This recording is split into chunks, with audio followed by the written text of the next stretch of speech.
Hey, Jack, be careful with the IFPs. They're just now diving. Yeah, just cracked, but just gone. They're not going to take us in. Probably here, Tyler.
It's barely on.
Sorry.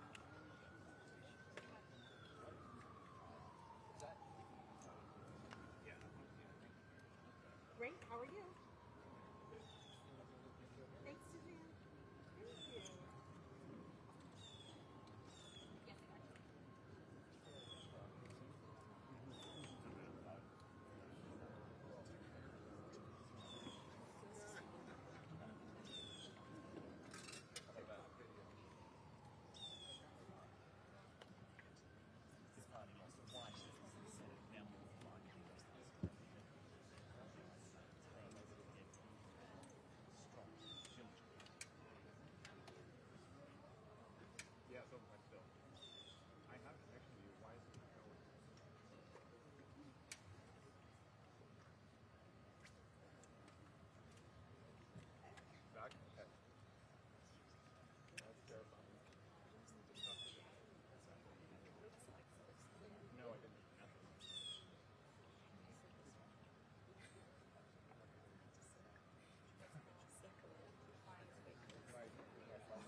Good morning. Good morning. Good morning. Thank you. Please. Thank you. Good to see this cabinet and the staff together here. Thank you.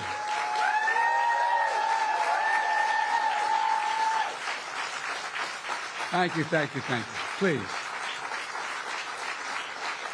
Thank you, thank you, thank you. It's good to see you all. Particularly good to see my granddaughter sitting in the front row here. Hi, Finn. How are you, honey? For over 200 years, America has carried on the greatest experiment in self-government in the history of the world. And that's not hyperbole. That's a fact. We're the people. The people vote and choose their own leaders, and they do it peacefully. And we're in a democracy. The will of the people always prevails. Yesterday, I spoke with President-elect Trump to congratulate him on his victory. And I assured him that I'd direct my entire administration to work with his team to ensure a peaceful and orderly transition. That's what the American people deserve. Yesterday, I also spoke with Vice President Harris. She's been a partner and a public servant. She ran an inspiring campaign, and everyone got to see something that I learned early on to respect so much, her character.